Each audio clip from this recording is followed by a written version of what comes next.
ప్రకాశం జిల్లా గిద్దలూరులో పవన్ కళ్యాణ్ జన్మదిన వేడుకలు ఘనంగా జరిగాయి. స్థానిక అన్న క్యాంటీన్ వద్ద ఈ కార్యక్రమం జరిగింది.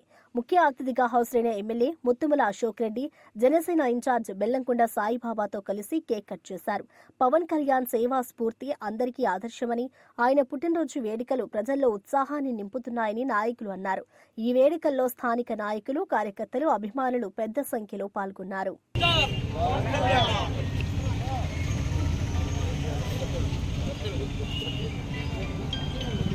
ఏ లేదు ఊరికే